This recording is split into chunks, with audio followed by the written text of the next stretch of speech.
paz do Senhor, meus irmãos, seja bem-vindo ao meu canal. No vídeo de hoje estaremos lecionando a lição de número 7 das lições bíblicas editados pela CPAD. Então, irmãos, vamos dar início a mais uma lição bíblica. Mas antes de começar essa lição, eu gostaria que você deixasse o seu like, o seu comentário, que nos ajuda muito. E se você precisar de oração, coloque nos comentários que no próximo vídeo nós estaremos orando por você. Então, irmãos, nesse trimestre estamos aí estudando o livro de Ruth e Esther. Nós já estudamos o livro de Ruth, agora estamos estudando o livro de Esther. Então, a lição de número 7, a deposição da rainha Vasti e a ascensão de Esther. Essa lição é dividida em 3 tópicos. O primeiro, o banquete de Assuero e a recusa de Vasti. O segundo tópico, Vasti resiste à ordem do rei e é deposta. Terceiro tópico, Esther, a judia se torna rainha em terra estranha. Texto áureo.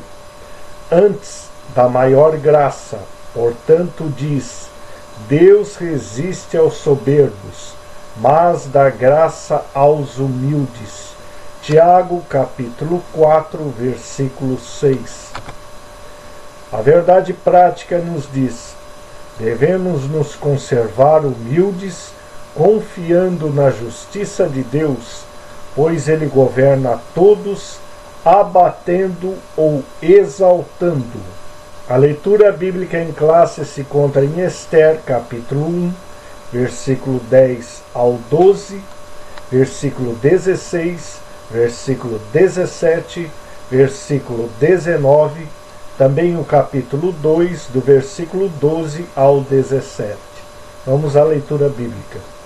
E ao 7º dia, estando já o coração do rei alegre do vinho, mandou a Meumã, Bista, Arbona, Bigta, Abacta, Zetar e a Carcas, e os 7 eunucos que serviam na presença do rei Assuero, que introduzissem na presença do rei a rainha Vasti, com a coroa real, para mostrar aos povos e aos príncipes a sua formosura, porque era formosa à vista. Porém a rainha Vasti, ou Vasti, depende aí da sua pronúncia e do seu estado, recusou vir conforme a palavra do rei, pela mão dos eunucos, pelo que o rei muito se enfureceu, e ardeu nele a sua ira. Então disse Memucã, na presença do rei e dos príncipes: não somente pecou contra o rei, a rainha Vasti, mas também contra todos os príncipes e contra todos os povos que há em todas as províncias do rei Assuero, porque a notícia desse feito da rainha sairá a todas as mulheres, de modo que desprezarão os seus maridos aos seus olhos, quando se disser: mandou o rei Assuero que introduzissem à sua presença a rainha Vasti, porém ela não veio. Se bem parecer ao rei, saia da sua parte um edito real e escreva-se nas leis dos persas e dos medos, e não se revogue que Vasti não entra mais na presença do rei Assuero, e o rei de o reino dela a sua companheira, que seja melhor do que ela. Esther, capítulo 2. E chegando já a vez de cada moça para vir-se ao rei Assuero, depois que fora feita a cada um segundo a lei das mulheres, por 12 meses, porque assim se cumpriam os dias das suas purificações, 6 meses com óleo de mirra, e 6 meses com especiarias e com as coisas para a purificação das mulheres.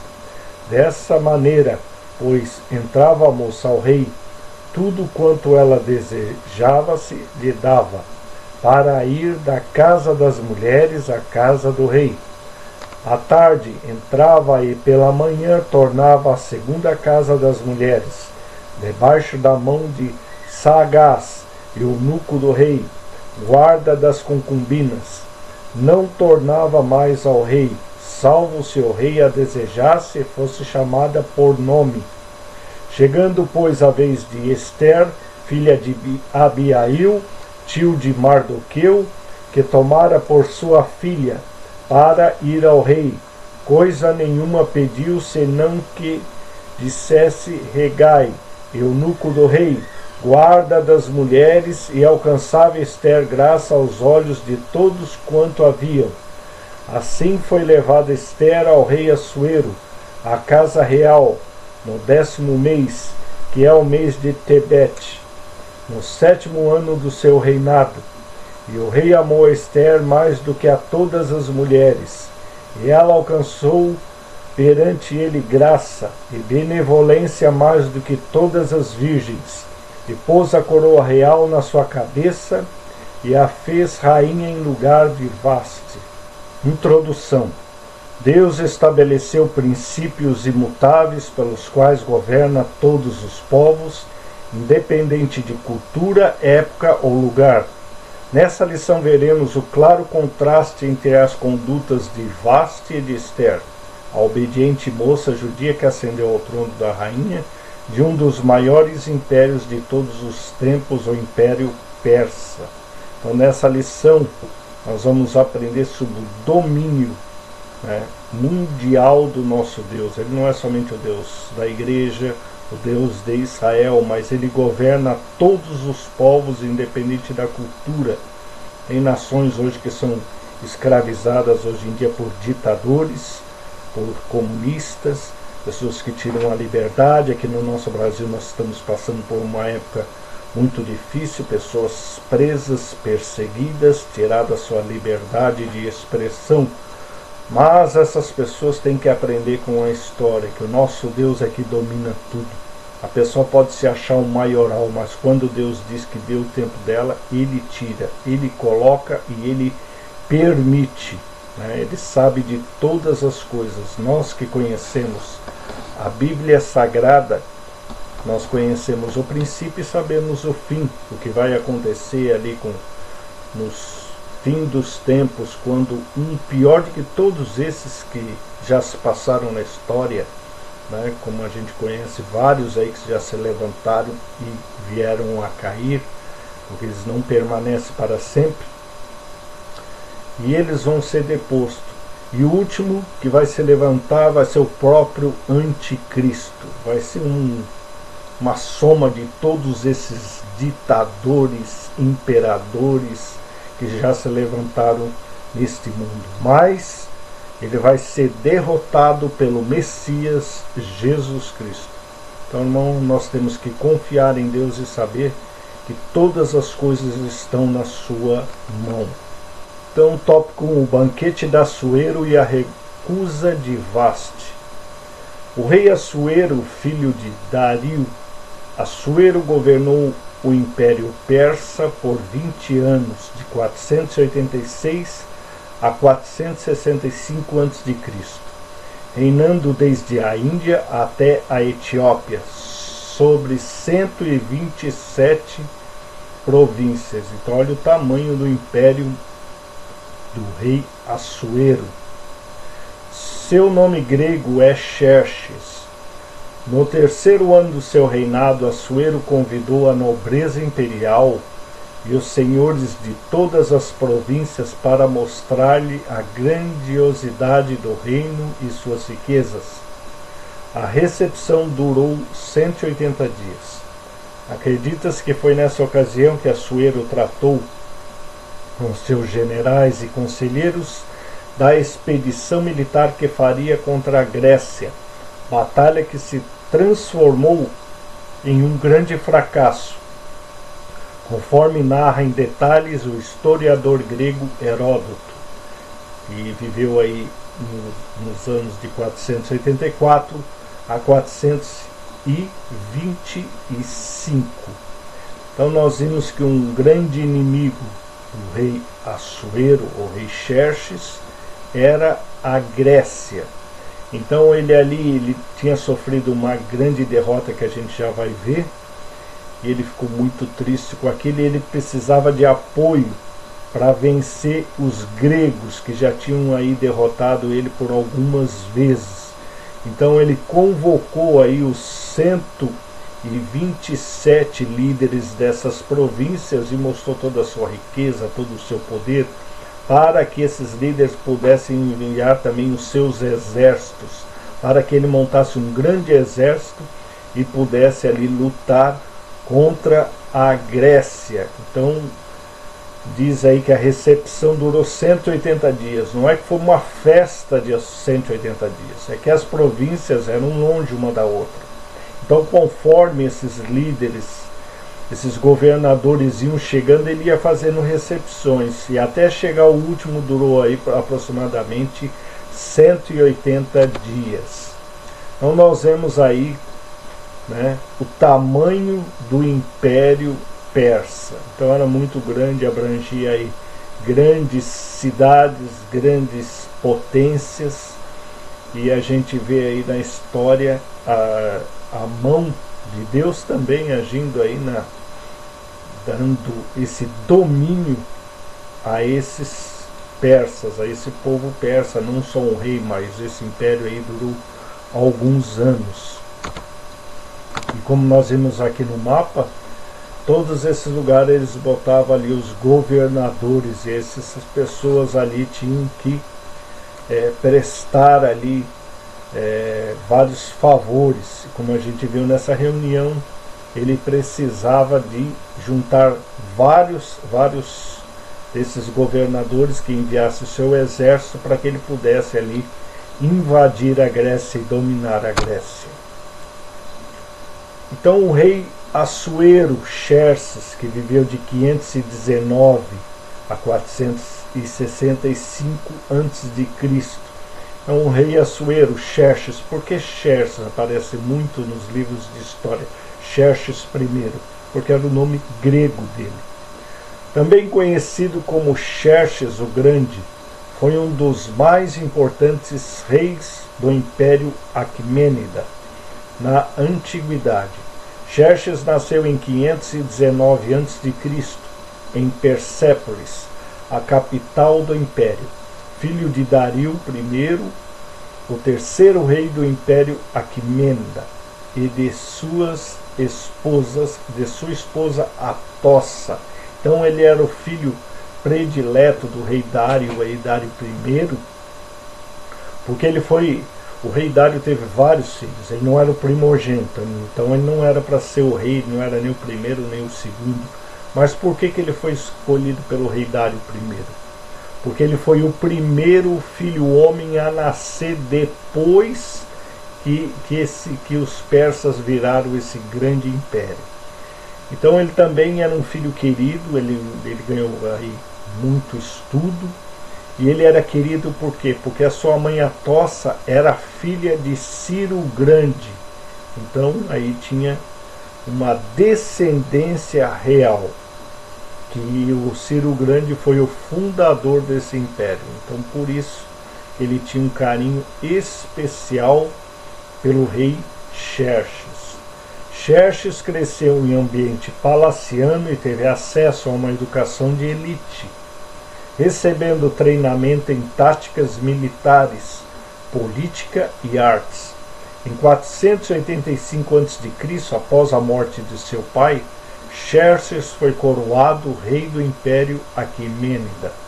Xerxes I morreu em 465 a.C., após um reinado que durou mais de 20 anos, resultando de um complô liderado pelo seu próprio filho.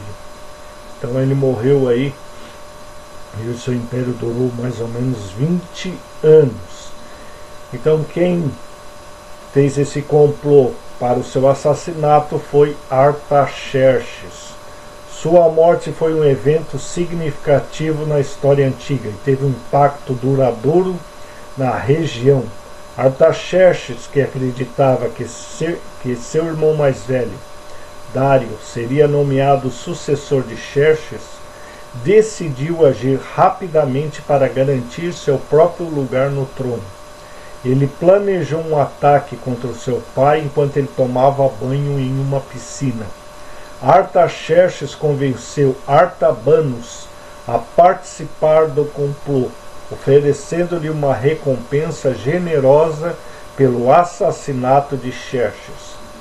Artabanos executou o plano, matando Xerxes com uma espada enquanto ele tomava banho. Após o assassinato, Artaxerxes assumiu o trono como o quinto rei do Império Aquemênida. Então nós vemos ali na imagem ao lado os reis persas da época de Esdras.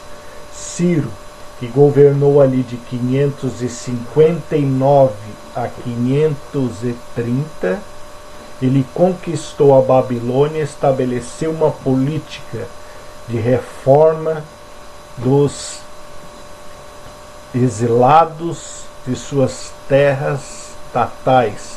Devolveu o ouro e a prata que Nabucodonosor tinha tomado do templo. Depois veio o rei Dário, de 522 a 486, apoiou a construção do templo de Jerusalém. Depois o rei Assuero, que é a lição de hoje, 486 a 465, foi o marido de Esther, instrumento para que os judeus se protegessem contra a tentativa de Amã de eliminar o seu povo. E depois o seu filho Artaxerxes, como eu li aqui, que fez um complô para matar ele, 465 a 424 a.C. Ele teve Neemias como seu copeiro, permitiu que Esdras e Neemias retornassem a Jerusalém. Então os irmãos veem que esses reis persas, eles ajudaram o povo de Deus. Um ali devolveu o ouro, permitiu que restituísse ali o templo, construísse o templo de novo. O outro foi o marido da Esther, fez um decreto proibindo a perseguição e a exterminação do povo judeu, né? E o Artaxerxes ali permitiu que o povo retornasse a Jerusalém. Então foram aí imperadores que de uma certa forma abençoaram o povo de Israel.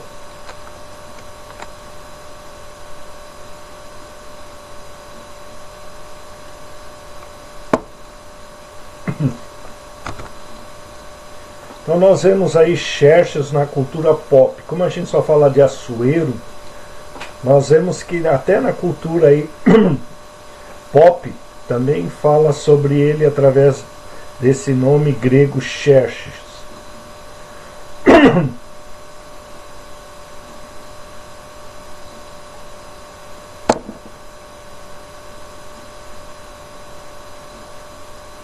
Então, o rei Assuero, também conhecido como Xerxes, ele também está incluído aí na cultura pop. Xerxes tem sido uma figura popular na cultura pop ao longo dos anos. Sua história de conquistas e fracassos, bem como seu caráter lendário, têm sido explorados em diversas formas de mídia, desde filmes até jogos de videogame. Uma das representações mais conhecidas de Xerxes na cultura pop é no filme 300, dirigido por Zack Snyder. O filme, baseado na graphic novel de Frank Miller, retrata a Batalha de Termópilas em 480 a.C., onde Xerxes liderou um enorme exército persa contra um pequeno grupo de guerreiros espartanos, liderado pelo rei Leônidas. Na adaptação cinematográfica, Xerxes é retratado como um líder vaidoso e arrogante, vestido em roupas exóticas e adornado com joias e piercings faciais. 2. Um banquete público, outro exclusivo. Então foram aí um banquete público e o outro exclusivo aí para a liderança, para os governantes. Passados 180 dias, Assuero ofereceu um banquete para todo o povo de Suzã. Então esse foi o público. No pátio dos jardins de seu palácio havia muito luxo e ostentação, além de bebida à vontade, e uma festa programada para durar 7 dias. Assuero tinha como mulher a rainha Vaste, que alguns estudiosos acreditam ser a mesma Amestris, citada por Heródoto em seu livro História. Ela também ofereceu um banquete, porém restrito às mulheres do palácio. Então nós vimos aí que o Assuero fez um banquete público para o povo, depois fez um para os líderes, e a rainha fez ali para as mulheres da corte. Então nada indica aí, o Heródoto fala sobre que ela podia ser a mesma Amestris, mas só ele que fala sobre isso, não temos como comprovar. Também não temos como comprovar se era um costume da época que as mulheres não faziam parte do mesmo banquete dos homens. Mas a Bíblia relata que foi feito, né, nesse banquete, nessa festa que o rei fez, o rei Assuero, da rainha Vaste aí fazer um banquete restrito às mulheres do palácio.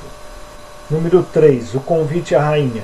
No 7º dia de seu banquete, depois de ter bebido bastante, Assuero estava em euforia. O coração do rei estava alegre do vinho. Foi quando ordenou que lhe trouxesse a rainha Vaste, com a coroa real, para mostrar aos povos e aos príncipes a sua formosura, porque era formosa à vista. A rainha simplesmente recusou acompanhar os 7 eunucos que o rei enviou para conduzi-la à sua presença. Então nós não sabemos o motivo porque a rainha não quis ir ali se apresentar diante do rei. Mas a Bíblia relata que o rei estava bêbado, eufórico ali, então ele quis talvez se aparecer ali para os governadores, porque a rainha era muito bonita, e ele queria lhe demonstrar para os governadores como a sua esposa era maravilhosa. Então, além de ele mostrar poder, ele também mostrava que as suas mulheres, principalmente a rainha, era uma mulher muito bonita. Talvez a rainha não quis ir porque ser demonstrada como um objeto sensual ali para um monte de bêbados, então ela não quis ir. Talvez essa seja uma das hipóteses. Um outro historiador também diz que ela possivelmente estava grávida ali de Artaxerxes e ela não queria ali demonstrar a sua forma física, que já não era como era antes da gravidez. Então isso é somente suposições. A Bíblia não relata isso e tem poucos relatos na história. Mas o certo é que ela desobedeceu a ordem do seu marido e de seu rei. E isso a gente vai ver que vai trazer consequências a ela. Tópico 2. Vaste resiste à ordem do rei e é deposta. Número 1. A recusa da rainha. São diversas opiniões a respeito das condutas do rei e da rainha nesse episódio. Fontes extra-bíblicas tentam justificar a desobediência de Vaste, com versões que pintam como absurda a pretensão do rei em apresentá-la em seus banquetes. Como eu já disse aqui, ele queria apresentá-la como um objeto sensual. Então a gente vê o perigo da pessoa estar bêbada. Tem pessoas até dentro da igreja que apoiam aí o uso, né, de bebidas alcoólicas. Mas a gente vê a desgraça para uma família é ter um bêbado. A gente vê que ele ali no meio dos amigos quis botar a sua esposa, colocar a sua esposa em exposição para vários homens. Olha a cabeça desse homem como é que estava. Ela estava reclusa com as outras mulheres. Alguns dizem que era para ela vir, claro que isso é fonte extra bíblica, que era para ela vir nua diante de todo mundo, só com a coroa na cabeça. Então a gente vê o absurdo. Como a gente diz aqui, a gente não tem certeza, mas várias fontes extra bíblicas. Então o uso de fontes não bíblicas é saudável quando serve para aclarar o sentido do texto escriturístico. Contudo, podem levar à prática da exegese, quando dão à escritura um sentido alheio ao que foi revelado. Exegese é quando a gente subtrai o texto da Bíblia para a nossa compreensão e interpretação. Exegese é quando a gente traz essas fontes extra-bíblicas para tentar entender a Bíblia. Mas esse é um perigo, a gente fazer isso e trazer aí fontes extra-bíblicas. Algumas coisas ajudam, como arqueologia, história, tudo. Mas o principal é sempre a palavra de Deus. A narrativa bíblica é: uma festa pública acontecia e a rainha recusou atender ao rei. O texto por aí fica difícil sustentar algum recato da rainha, principalmente se ela for, como alguns imaginam, a mestre citada por Heródoto, uma mulher astuta e sanguinária. Então, o Heródoto diz que ela não era uma rainha aí boazinha, se for a mesma a mestres, mas era uma mulher muito astuta e sanguinária. A aplicação da lei, o número 2. Assuero estava de fato sob influência do vinho quando ordenou a vinda de Vaste, mas sua decisão de depô-la do cargo não cedeu de forma intempestiva ou autoritária. Apesar da fúria, o rei suportou o constrangimento público de receber de volta os eunucos sem a rainha. Em seguida, submeteu o caso ao exame dos sábios de seu reino, entendidos nas leis e no direito dos medos e persas. A pergunta do rei demonstrava prudência, o que segundo a lei se devia fazer da rainha Vaste, por não haver cumprido o seu mandato. Assuero estava em uma difícil situação. Como poderia exercer o governo do império se não tinha autoridade sobre a sua própria casa? Então nós vimos aí até uma sabedoria, mesmo ele estando bêbado, mesmo ele estando poder. Se fosse outro, ia mandar matar ela ali na hora, decapitar, ou dar uma surra nela, uma chibatada, mas ele não fez isso. Ele aguentou ali o furor dele, esperou passar o porre, esperou aí vários dias, entregou depois para os sábios para que recebessem conselho, perguntou o que a lei diz sobre isso. E os sábios, a gente vai ver que traz uma resposta para ele o que fazer. Então isso, irmão, a gente deve fazer no momento de ira, irmão, a gente só faz atrapalhar. Quando a gente está irado, a gente não pensa no que faz, fala o que não é para falar, às vezes toma aí ações que vêm nos prejudicar depois, e depois com a mente fria a gente pensa, meu Deus, o que eu fiz? Não era para ter feito isso. Quantas pessoas se envolveram até com brigas, mortes, hoje estão presos, porque não tiveram a sabedoria que o rei Assuero teve de esperar passar o porre dele, pensar bem, pedir conselho para depois agir. Então a gente vê que ele foi um homem muito sábio nesse quesito aqui. Número 3, a sentença de Vaste. Examinando o caso, Memucã, um dos sábios, aconselhou ao rei que depusesse Vaste. Liderança pressupõe muita responsabilidade. Pela grande repercussão, a conduta da rainha seria um péssimo exemplo para todas as mulheres do reino, porque a notícia desse feito da rainha sairá a todas as mulheres, de modo que desprezarão seus maridos aos seus olhos. Isso provocaria desrespeito e discórdia nos lares. O conselho de Memucã agradou a Assuero e aos seus nobres, e ele decretou a deposição de Vaste. Além disso, enviou cartas a todas as províncias, estabelecendo que cada um fosse senhor em sua casa. Uma das qualificações exigidas do líder cristão é exatamente essa: exercer o governo da própria casa. O princípio bíblico é: o homem que não lidera em casa não é apto para cuidar da igreja de Deus. Então vemos duas coisas aqui.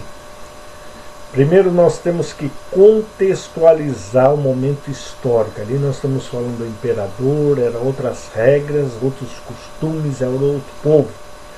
O problema de pessoas que são inimigas do evangelho, que pegam certas passagens e dizem: olha aí o que acontecia na Bíblia, a Bíblia é isso, Deus é aquilo, os cristãos são isso, os judeus são aquilo. Mas a gente tem que pegar o contexto histórico da época, para não ficar inventando coisa que não existe.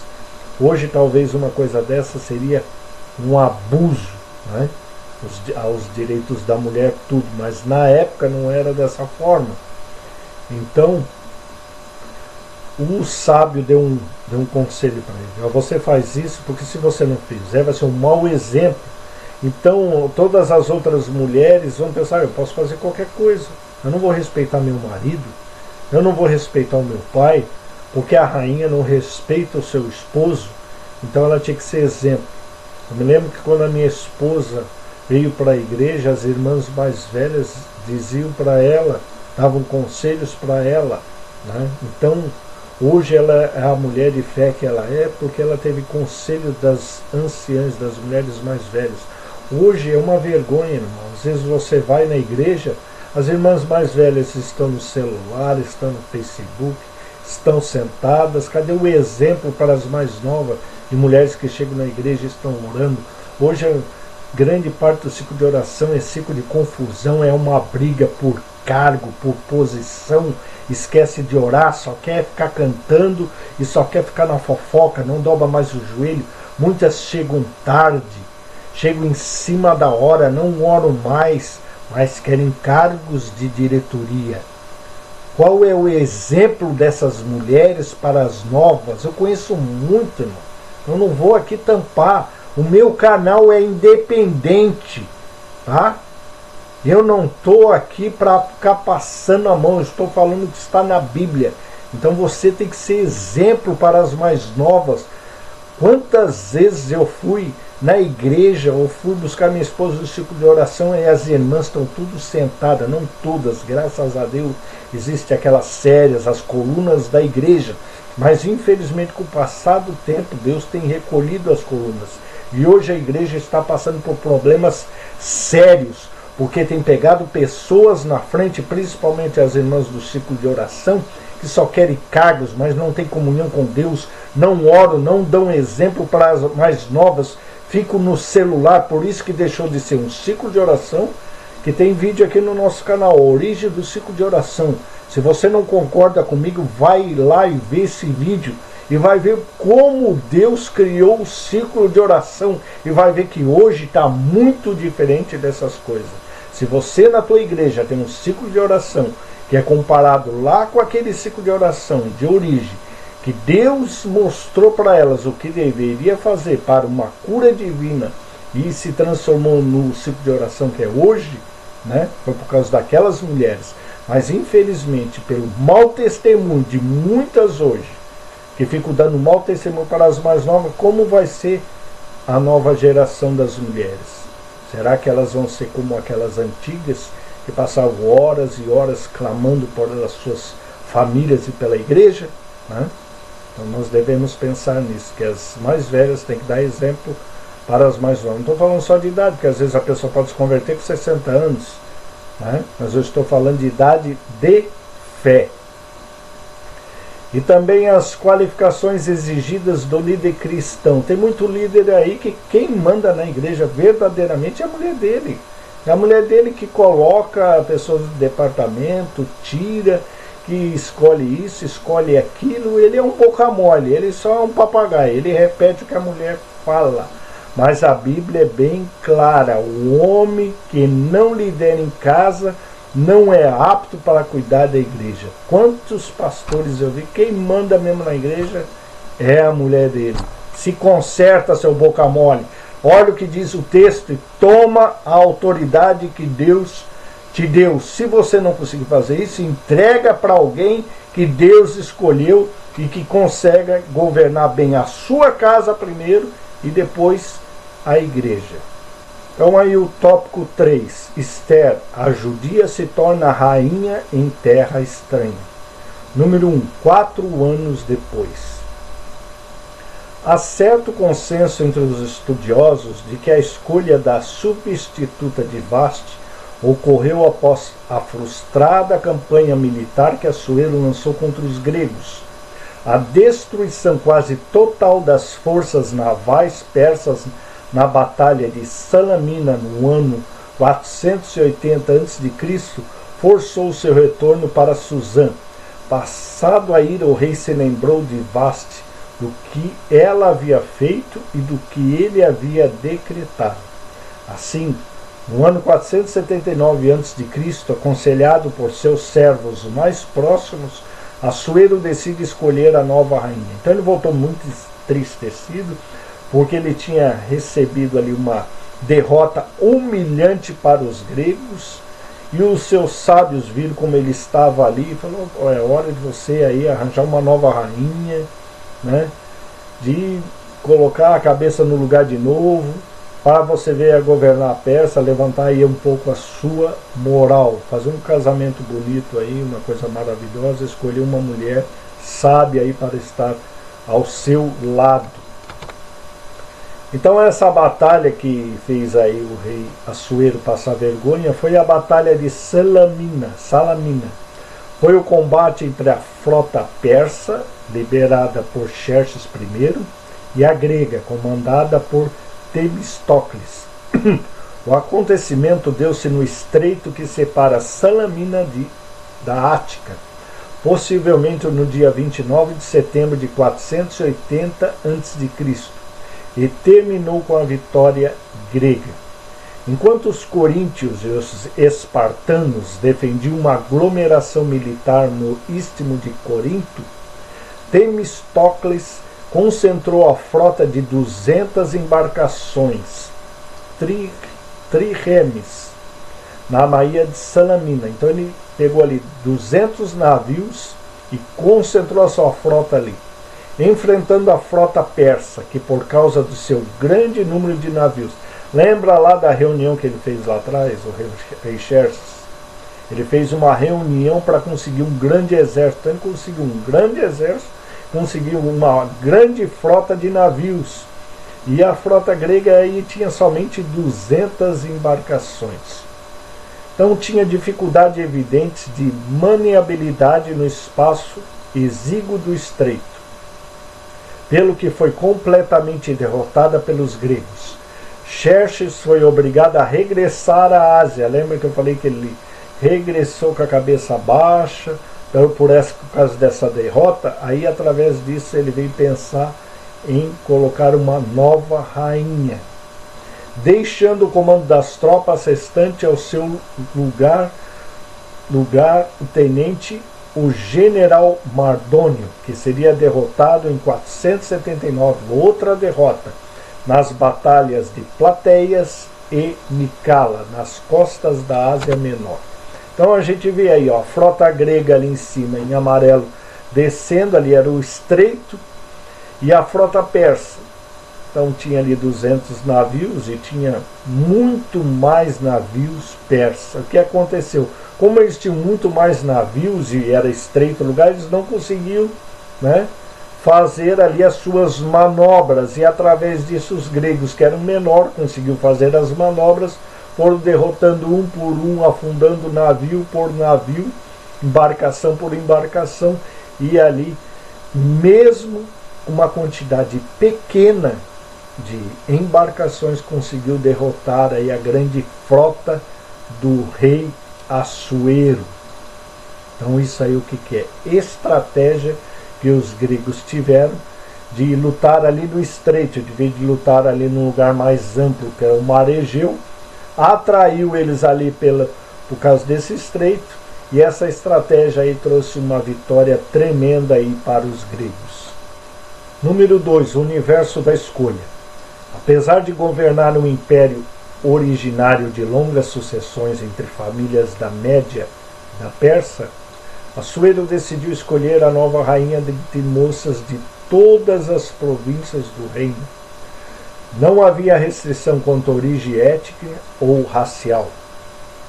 A única exigência é que fossem virgens e formosas. Quando Deus dirige o processo, nenhum detalhe fica esquecido. Ele cuida de tudo. O concurso foi divulgado, muitas moças levadas a Suzã. Então foi aí um concurso de Miss Pérsia. Mardoqueu morava próximo ao palácio e com ele a prima Esther, criada como filha, levada à casa do rei. Esther ficou sob os cuidados de Hegai, guarda das mulheres, de quem logo conquistou a simpatia. Havia uma graça especial em Esther. Qual a graça? A graça de Deus. Então refletia isso no seu rosto e dava uma beleza aí diferenciada a Esther. Além de se apressar em dar-lhe os seus enfeites e alimentos, e 7 moças para lhe assistir, para ajudar ela a se embelezar, a se alimentar, a cuidar ali da sua beleza. Hegai a fez passar ao melhor lugar da casa das mulheres. Então, como ele estava ali encantado por ela, ele ainda colocou ela no melhor lugar que ela poderia estar. Embora o texto não diga, não há outra explicação. O Deus que estava com José estava também com Esther. É o que eu digo, onde o cristão verdadeiro está, ele prospera, porque a graça de Deus está sobre a vida dele. Vai se levantar inimigos, a gente vai aprender nas novas lições, vai se levantar. Mas, por quê? Por causa da inveja, o cristão começa a prosperar, não levanta aquelas pessoas invejosas para tentar derrubar. Mas Deus é conosco, irmãos. Então, é 2 trabalhos. É levantar para cair. É 2 trabalhos. Número 3. A obediência de Esther. Mardoqueu ordenou a Esther que não declarasse qual era o seu povo e a sua parentela. Qual a razão dessa ordem? Não sabemos ao certo, já que não havia restrição étnica no processo de escolha da nova rainha. Mesmo sem entender o motivo da proibição, Esther obedeceu à risca a ordem de Mardoqueu. Olha a obediência dela ao seu primo ali. Ela não exigia explicações para obedecer Mardoqueu, demonstrava profunda preocupação com o bem-estar de Esther, passando diariamente diante do pátio da casa das mulheres para saber como ela estava. Então, mesmo não sendo filha dele, ele se preocupava com ela e passava todos os dias para ver como ela estava. Então, era uma menina muito obediente, tinha um carinho muito grande ali de Mardoqueu. Então havia respeito e cuidado mútuo entre eles. Cumprindo os 12 meses de preparação, 1 ano de preparação, chegou a vez de Esther ser levada à presença de Assuero. Todos aqueles enfeites, decoração, toda a alimentação que foi dada para ela. Então, quando ela chegou na presença do rei Assuero, ela era uma mulher totalmente diferente de quando ela entrou no palácio, ainda mais com a graça de Deus. Imagina a imagem que o rei Assuero teve dessa jovem. E olha o que diz a palavra de Deus. E o rei amou a Esther. Primeiro momento já olhou, gamou na Esther, mais do que todas as outras mulheres. E ela alcançou perante ele graça e benevolência, mais do que todas as virgens. E pôs a coroa real na sua cabeça e a fez rainha em lugar de Vasti. Então nós vemos aí tudo às mãos de Deus. Como já foi relatado, esse livro não fala o nome de Deus, mas nós vemos Deus trabalhando em todas essas circunstâncias. Conclusão. Esther havia chegado ao posto em que, no tempo oportuno, seria um instrumento para cumprir os propósitos divinos. Um dos atributos incomunicáveis de Deus é sua presciência. Somente Ele conhece de antemão todos os acontecimentos futuros. Podemos confiar nossa vida inteiramente à sua direção, pois Ele sabe o que é melhor para nós. Então Deus, além de abençoar grandemente Esther, essa jovem judia se tornou rainha do maior império da época. Mas não foi por qualquer coisa. Deus tinha um propósito que a gente vai ver nas próximas lições de dar livramento aos seus filhos. Então, quando Deus nos abençoa, é porque Ele tem um propósito em nossas vidas. Não é só para o nosso deleite, mas tudo há um propósito de Deus e Ele conhece, como diz aqui, Ele tem a presciência, Ele conhece o que vai acontecer lá no futuro. Então, por isso, nós devemos confiar a nossa vida inteiramente à direção de Deus, pois Ele sabe o que é melhor para nós. Então, irmãos, eu quero agradecer por você nos acompanhar em mais essa aula. Que Deus venha abençoar os seus estudos. Não esqueça de deixar o seu comentário, o seu pedido de oração. Nós já estaremos fazendo essa oração por você que nos tem nos acompanhado. Eu tenho me alegrado muito que vocês estão acompanhando as nossas lições, deixando o seu like, que nos ajuda muito. Então estaremos fazendo essa oração para que Deus venha nos abençoar através da sua palavra. Senhor nosso Deus e nosso Pai, Senhor, te agradecemos, ó Deus, por esses momentos que passamos na tua presença aprendendo a tua santa palavra. Ó Senhor, abra a nossa mente, o nosso coração para compreender cada vez mais a tua palavra. Que a tua palavra venha fazer morada em nossos corações e nós venhamos a ser verdadeiramente cumpridores da tua palavra, estaremos preparados em santificação para a tua volta. Como o Senhor foi com a rainha Esther e com tantos outros filhos teus da palavra de Deus, também seja, Senhor, com o seu povo, com esse que está assistindo essa aula. É isso que eu te peço e te agradeço em nome de Jesus. Amém. Até a próxima aula, se Deus assim nos permitir.